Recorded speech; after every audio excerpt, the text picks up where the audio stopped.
Can First Descendant beat Destiny 2? I think that's the big question we have right now because they're both releasing very close to each other. Right now, we don't have a confirmation on what summer 2024 is for First Descendant, but in general, they're both going to be released in the same quarter, targeting the same demographic.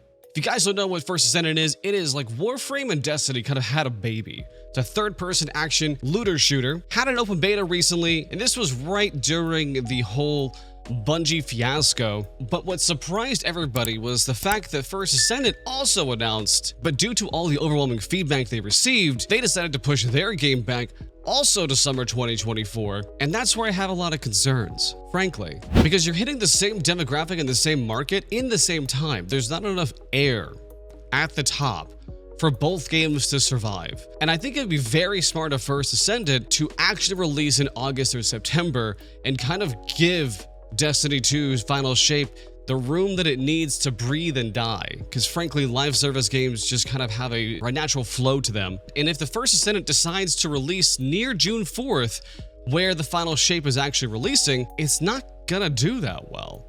It's gonna be overshadowed. And I think a good comparison to that is what Palworld did to Enshrouded. And one would argue that Enshrouded did decently. It could have done better if it let the Palworld craze die a little bit more. But will the First Descendant rise to the occasion like our sponsor of this video? World of Warships. Join me in celebrating their 8th anniversary, which by the way is free to play on PC and console. With incredible graphics and realistic weather effects, you can command a massive fleet with a variety of ship classes, all while styling on your enemies with promo code BRAVO. Get 500 doubloons, 7 days of premium, 1.5 million credits, and unlock a special ship in the class of your choice with a 6 skill point commander. With unique maps and monthly updates to keep your eyeballs entertained with crossovers like Godzilla vs. Kong and Azur Lane, now's the best time to dive in, and make sure to go check out the link below to grab this offer. Alright, so let's dive into Dev Note 7. This was released a couple days ago, and in general, it kind of goes over some of their interviews, it goes over a lot of their reasonings behind the delay. It also goes into like what's next for the game. And I think, as we talked about, really do hope that they do not release this game anywhere near their competitors. They really need to think about, from a market strategy perspective, how to position this game, because frankly, it could do really well or very mediocre. But here they talk about, from the crossplay open beta and from the Game Awards, how they weren't actually planning to have an open test, but then they had a suggestion to test crossplay, which then ballooned into this open beta test. But that's where they got so much feedback on a multitude of things that they decided to delay the game. But here they talk about how the open beta was better than anticipated, which was wonderful. And as a result, they gave careful consideration on how they could use these results to inform their future strategies. And that's great that they're being this open about that, right? But similar to this, they considered when is the right time for the game's launch. But this is where it gets a little weird, right? They wanted to delay the game because they wanted to do extra polish. They had over 110,000 comments and feedback on the game, which is great. Frankly, that people even care enough to give feedback because they see something with this game that they really want to invest their time. But frankly, I think that the summer of 2024 is the worst window they could have picked. They had Bungie's playbook. They knew very publicly while this whole fiasco was going on with Bungie when Final Shape was going to be released. It seems peculiar to me that they are so confident about their game that they are going to release in that same window, instead of giving it a little bit of padding from the life cycle of most live service games, where there's an update, there's an influx of players, you play, you leave it, and you come back when the next content update is there. And I'm hoping that this summer 2024 kind of shifts over to August, September, more in the fall region of 2024. So we give that time, people forget about Destiny 2, they're done with Destiny 2 because it's been a long love-hate relationship for years with that game. But one of the big things they talked about here was empty fields. And I, rightfully so, had the same issue here, that the game just felt empty. It felt like there was a small pack of monsters here and there, and in general was just super empty, and the grappling hook sucked. It sucked.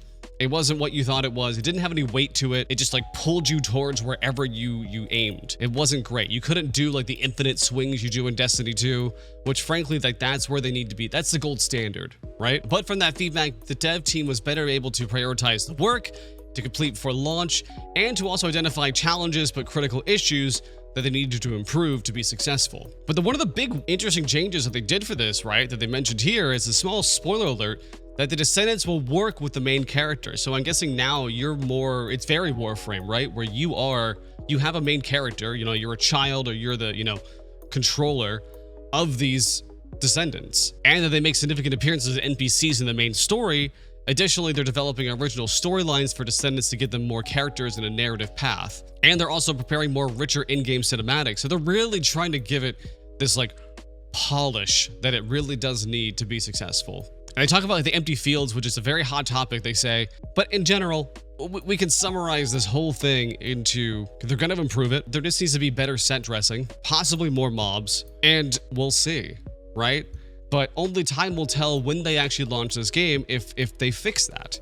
I think the biggest issues for this game really is open fields, repetitive content, and the grappling hook. If they can figure out how to vary the content a little bit, especially with endgame, and I would actually say that this game and its endgame currently is a little bit more like Grand Blue Relink or Monster Hunter, where you're just kind of in an arena, you fight one monster, you do it over and over again, but the boss fights need to be so memorable and so varied and challenging that the people will not get tired of it.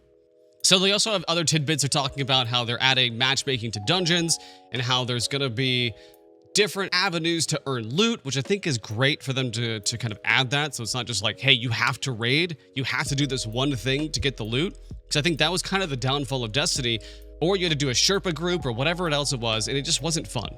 I think that's where a lot of the tension hit with Destiny 2, that people just found raiding unfun.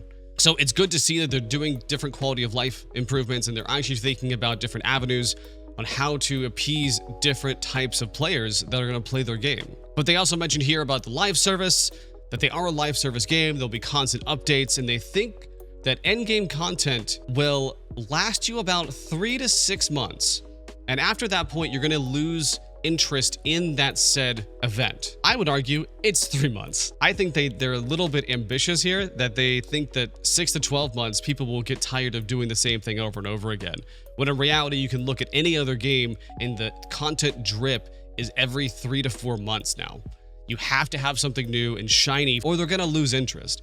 So I think they're going to have to learn that really fast. But overall, I think the play here for them, right, is that they need to think about from a marketing strategy perspective on how best to have a successful launch. And if that means delaying it further, I think that's the right play.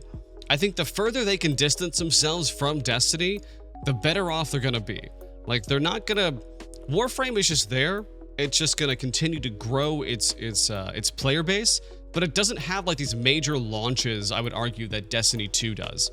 And it's unfortunate that these 2 points are kind of aligning right now, but really, hopefully they have another beta test. Hopefully we see improvements, so we have a little bit more faith that this game will be successful. I really do. I really want a looter shooter. I really do. I love them to death, but I think I'm burnt out on Destiny 2. I can't do it anymore. Division 2's dead, so what else do you got, right? You got Warframe or you got nothing right now. So it'll be a welcome change to have something new and shiny in this very lacking genre. But yeah, they have a long road ahead of them to be successful, let alone just their release date. So, but that's all I gotta say about the topic here, guys. Hopefully you enjoyed the video. Make sure to join on Discord and socials and say hi to the community. We also stream this live on Twitch. Come say hi, and I will see you in the next video.